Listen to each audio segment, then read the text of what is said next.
It is 11:07 p.m. on March 31st, 2023. I'm continuing my reading with V.I. Lenin, The State and Revolution. Section 4, The Higher Phase of Communist Society.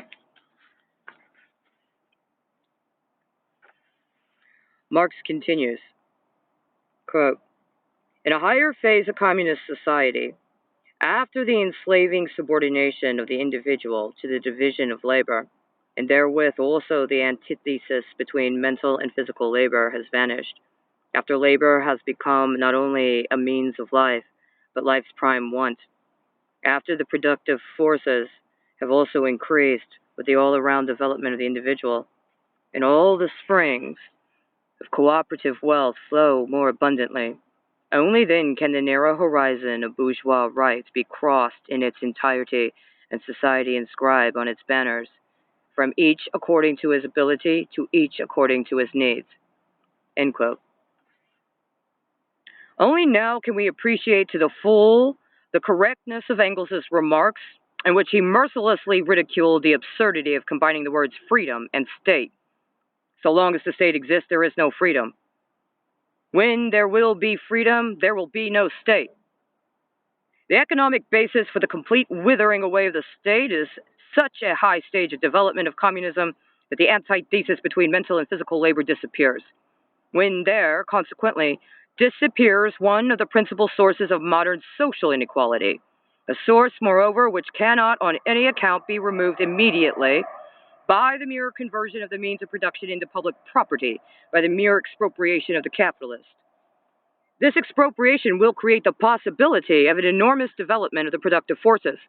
And when we see how incredibly capitalism is already retarding this development, when we see how much progress could be achieved on the basis of the level of technique now already attained, we are entitled to say with the fullest confidence that the expropriation of the capitalists will inevitably result in an enormous development of the productive forces of human society.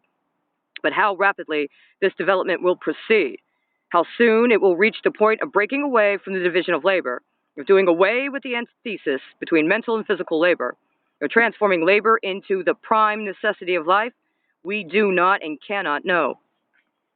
That is why we are entitled to speak only of the inevitable withering away of the state, emphasizing the protracted nature of this process and its dependence upon the rapidity of development of the higher phase of communism, and leaving the question of the time required for, or the concrete forms of, the withering away quite open, because there is no material for answering these questions. It will become possible for the state to wither away completely when society adopts the rule, from each according to his ability to each according to his needs, i.e., when people become so accustomed to observing the fundamental rules of social intercourse, and when their labor becomes so productive that they will voluntarily work according to their ability. Quote, the narrow horizon of bourgeois rights, end quote, which compels one to calculate with the cold-heartedness of a Shylock whether one has not gone half an hour more than somebody else, whether one is not getting less pay than somebody else, this narrow horizon will then be crossed. There will then be no need for society to regulate the quantity of products to be received by each. Each will take freely according to his needs.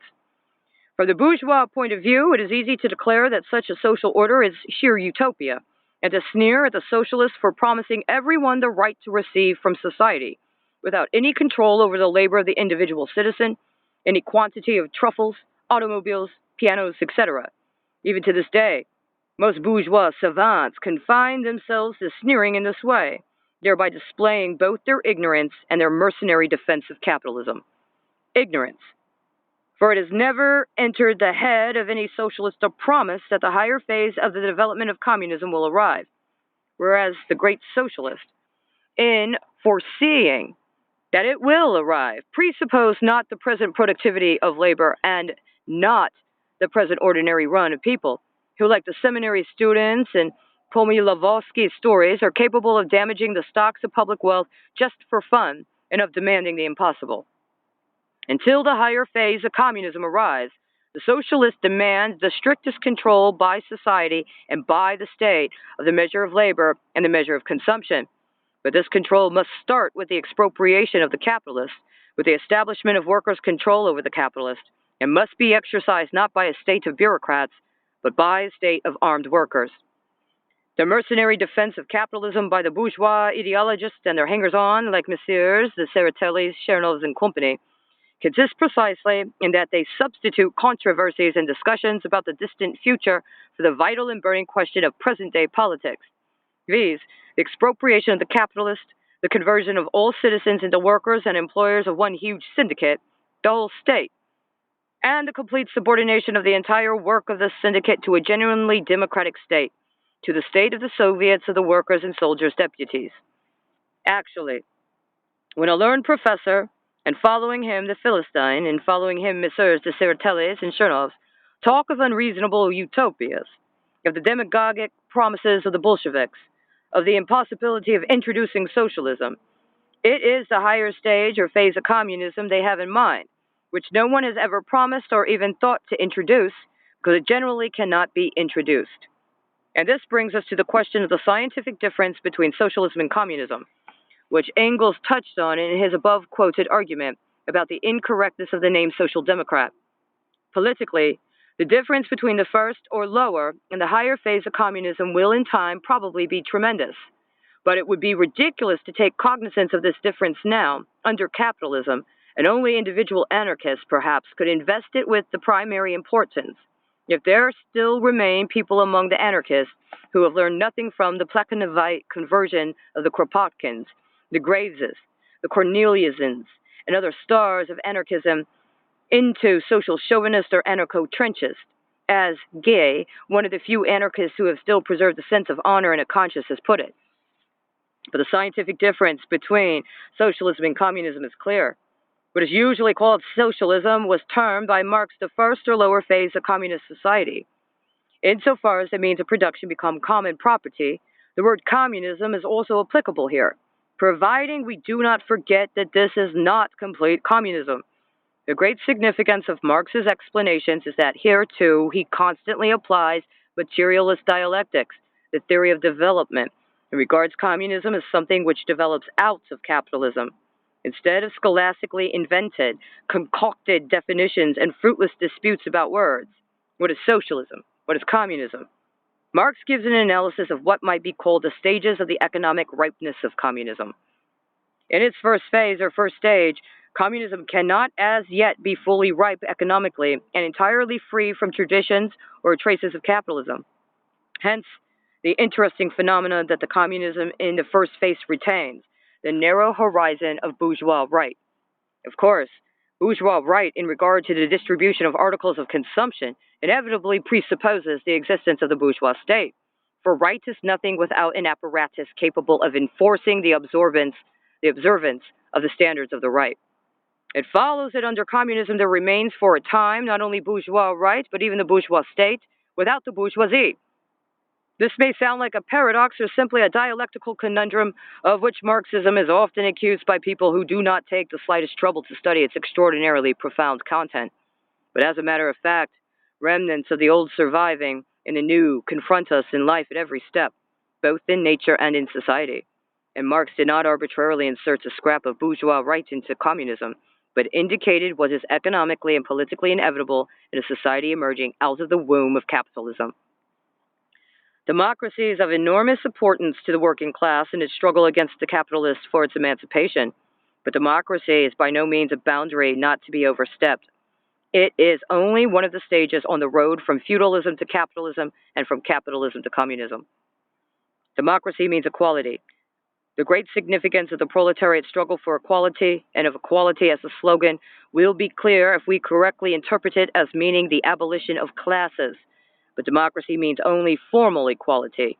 And as soon as equality is achieved for all members of society in relation to ownership of the means of production, that is, equality of labor and equality of wages, humanity will inevitably be confronted with the question of advancing farther, from formal equality to actual equality, i.e., to the operation of the rule from each according to his ability to each according to his needs. By what stages, by means of what practical measures humanity will proceed to the supreme aim, we do not and cannot know. But it is important to realize how infinitely mendacious is the ordinary bourgeois conception of socialism as something lifeless, petrified, fixed once for all, whereas in reality, only under socialism will a rapid, genuine, really mass forward movement, embracing first the majority and then the whole of the population, commence in all spheres of public and personal life. Democracy is a form of the state, one of its varieties. Consequently, it, like every state, represents on the one hand the organized systematic use of violence against persons, but on the other hand, it signifies the formal recognition of the equality of citizens, the equal right of all to determine the structure of and to administer the state. This in turn results in the fact that at a certain stage in the development of democracy, it first welds together the class that wages a revolutionary struggle against capitalism, the proletariat, and enables it to crush, smash to atoms, wipe off the face of the earth the bourgeois, even the Republican bourgeois, state machine, the standing army, the police, and the bureaucracy, and to substitute for them a more democratic state machine, but a state machine nevertheless, in the shape of the armed masses of workers who develop into a militia in which the entire population takes part. Here, quantity turns into equality. Such a degree of democracy implies overstepping the boundaries of bourgeois society and beginning of its socialist reconstruction. If really all take part in the administration of the state, capitalism cannot retain its hold. And the development of capitalism in turn itself creates the premises that enable really all to take part in the administration of the state. Some of these premises are universal literacy, which has already been achieved in a number of the most advanced capitalist countries. Then the training and disciplining of millions of workers by the huge, complex, socialized apparatus of the postal service, railways, big factories, large-scale commerce, banking, etc., etc. Given these economic premises, it is quite possible, after the overthrow of the capitalists and the bureaucrats, to proceed immediately, overnight, to supersede them in the control of production and distribution, and the work of keeping account of labor and products by the armed workers, by the whole of the armed population.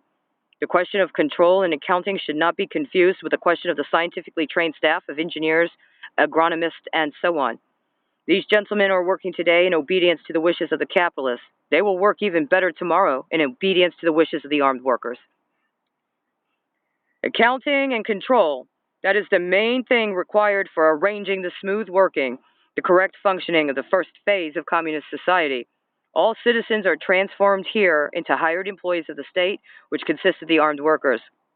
All citizens become employees and workers of a single nationwide syndicate. All that is required is that they should work equally, do their proper share of work, and get equally paid.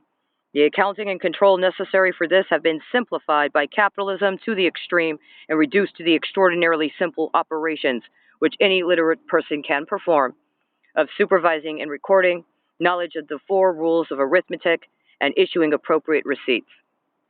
When the majority of the people begin independently and everywhere to keep such accounts and maintain such control over the capitalists, now converted into employees, and over the intellectual gentry who preserve their capitalist habits, this control will really become universal, general, popular, and there will be no way of getting away from it. There will be nowhere to go. The whole of society will have become a single office and a single factory with equality of labor and equality of pay. But this factory discipline, which the proletariat, after defeating the capitalists, after overthrowing the exploiters, will extend to the whole of society, is by no means our ideal or ultimate goal. It is but a necessary step for the purpose of thoroughly purging society of all the infamies and abominations of capitalist exploitation, and for further progress.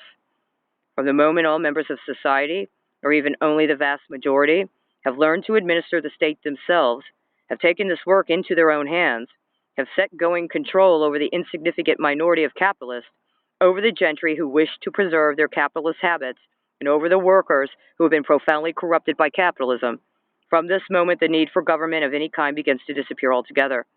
The more complete the democracy, the nearer the moment approaches when it becomes unnecessary. The more democratic the state, which consists of the armed workers, and which is no longer a state in the proper sense of the word, the more rapidly does every form of state begin to wither away. For when all have learned to administer and actually do independently administer social production, independently keep accounts and exercise control over the idlers, the gentlefolk, the swindlers, and such like guardians of capitalist traditions, the escape from this popular accounting and control will inevitably become so incredibly difficult, such a rare exception, and will probably be accompanied by such swift and severe punishment, for the armed workers are practical men and not sentimental intellectuals, and they will scarcely allow anyone to trifle with them. That the necessity of observing the simple, fundamental rules of human intercourse will very soon become a habit. And then the door will be wide open for the transition from the first phase of communist society to its higher phase, and with it, to the complete withering away of the state. In the chapter, bottom of page 122.